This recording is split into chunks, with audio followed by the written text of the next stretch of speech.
A Houston father is suffering an unimaginable loss in the span of 24 hours after a deadly crash that witnesses say was caused by street racing. His family is half the size it used to be. Tonight, that father spoke with Eyewitness News reporter Jessica Willey, who has more. Jessica? Dave, tonight Omar Nuno left the hospital for the first time since Monday night, and he came straight here to the scene of the accident. He's still trying to comprehend exactly what happened, how he lost his wife and 2 children so quickly. I'm just devastated.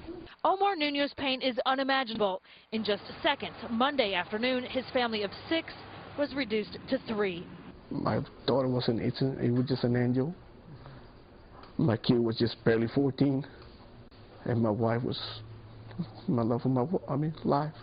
Harris County Sheriff's investigators say his wife Myra and 2 children had just pulled out from the intersection at North Gessner and Brook River when an SUV driven by 17-year-old Christopher Jovino struck them. The teen has admitted to speeding. Deputies are trying to determine whether he was also street racing. Myra and 14-year-old Christopher died on impact. Omar can't forgive. They should be punished. If that was their fault, they shouldn't be racing or whatever they were doing, trying to show off they can step on the gas. That's not fair. Ever since the accident, 6-year-old Katia has been brain dead but on life support at the hospital. Her father and extended family have been by her side. Tonight they said goodbye while knowing the now organ donor will live on in someone else. She didn't have a chance. So, in my heart, looking at my daughter,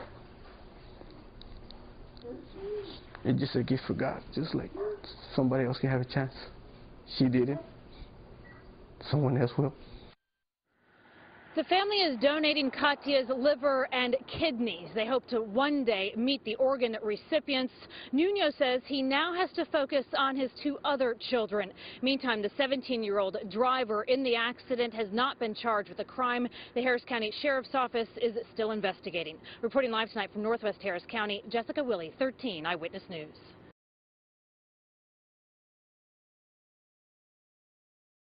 A second teen is also in custody, both blamed for a racing crash that took the lives of 3 people. Good afternoon, and thank you for joining us. I'm Jerome Gray. And I'm Rachel McNeil. The second teenager who was turned over to police is accused of driving the car that crashed into a family's vehicle. KPRC local reporter Carl Willis joins us now from Northwest Harris County. And Carl, at one point, neither the 17-year-old nor his mom could be found. So how was he finally taken into custody then?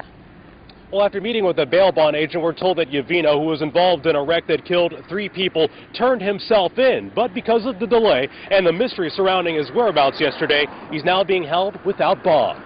After 18-year-old Brett Taylor, a suspect in a fatal racing accident, was cuffed and taken into custody at Winfern High School, Harris County deputies turned their attention to his co-defendant, 17-year-old Christopher Jovino. They were told his mother would turn him in, but became alarmed when hours passed by with no sign of the teen or his mother. At the defendant's home, and were told at that point by the father that he didn't know where the mother and defendant Jovino were, that they weren't answering the cell phone. Investigators say Taylor and Jovino were racing down North Gessner at around 93 miles an hour when Jovino broadsided a van, killing 37-year-old Myra Torres, her 5-year-old daughter Katia, and 14-year-old son Christopher Nuno. Jovino's delay in response to his 3 felony arrest warrants caused the judge to take action. I relayed that information to Judge Anderson, who was apparently concerned enough to put those particular cases at a no bond status. The district attorney's office says it's appropriate that both teens were charged, even though Taylor did not wreck. They say Jovino's parents will not be charged. I don't at this point foresee filing additional charges. He was taken into custody within 24 hours of filing the cases, and I'm certainly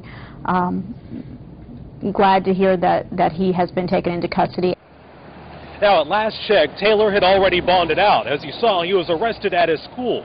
Coming up at 5, the message that investigators say that sends. Reporting live in Northwest Harris County, Carl Willis, KPRC Local 2. While the future of these two teens depends on the outcome of their day in court, studies show that even if they're not convicted, teens in the justice system face life-changing circumstances. According to the Applebaum Training Institute, teens who enter the system are 7 times more likely to be arrested for crimes as adults. They have a reduced chance of completing their higher education, and their chances of entering the adult system are astronomical. One study indicates 37 times higher than other teens.